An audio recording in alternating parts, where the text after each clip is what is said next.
د کرنل امام کتاب کې څه دي، افغانانو لپاره څومره مهم دی او د طالبانو باره کې هغه څه لیکلي دي. ویډیو که تر اخره وګورئ په ډېر څه به پوه شئ. هر د ویډیو لیدونکی اکاز باید ویډیو شریکه کړي چې تر ټولو افغانانو ورسیږي. د سلام په وړاندې کولو سره مو یوې بلې ویډیو ته هرکلی کوم. مخکې له دې چې پوره ویډیو درته خپره کړو، که زموږ چینل سره نوي یو ځای شوي یاست نو لطفا د مهربانۍ له مخې زموږ چینل همدا اوس سبسکرایب کړئ.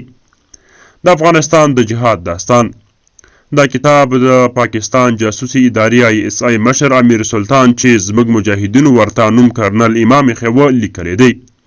ضروري مطالعه کړئ. له ډېرو حقیقتونو یې پرده پورته کړې ده. هر څه به درته معلوم شي چې دا 40 کاله په افغانستان کې د جهاد په نامه څه روان وه. د دې تر شا مخکې څوک و اوس څوک دي، موږ دلته هم د کتاب په اړه ډېرې مهمې خبرې کوو.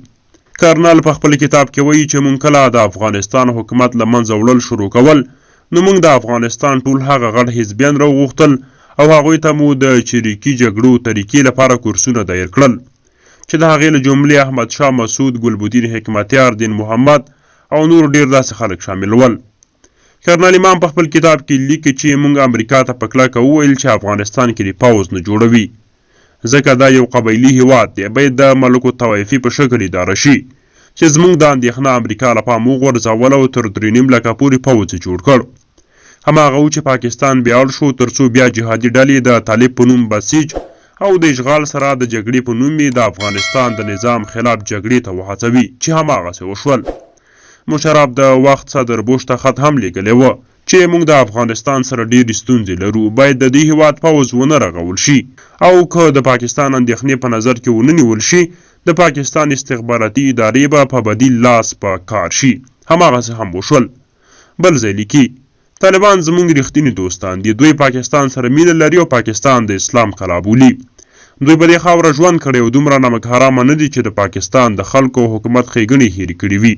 امام کرنل وایي موږ ته امریکا شاوخوا 2000 سټینګر موزایل راکړل او زما دپاره تر ټولو سخته مرحله د پاتې سټینګرو بیرته راټولول او امریکا ته سپارل وه چې له هغې جملې 6 دانې ایران او 3 دانې کوریا ته قاچاق شول.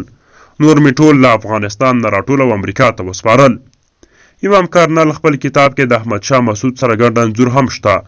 ورته یې لیکلي دي زما د یو شاګرد سره زما انځور، او هغه یوه بله تلویزیوني برنامه کې وایي چې ملا برادر او ملا عمر ډېر غلي خلک وه چې ما کله هغو ته ټریننګ ورکولو کوربه پوښتنه ترې کوي چې هغوی خپل ژوند کې څه کارونه کول.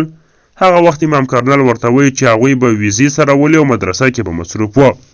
د امام کرنل له کتاب څخه مهم مسایل بله ویډیو کې هم خپرېږي، انتظار اوسئ.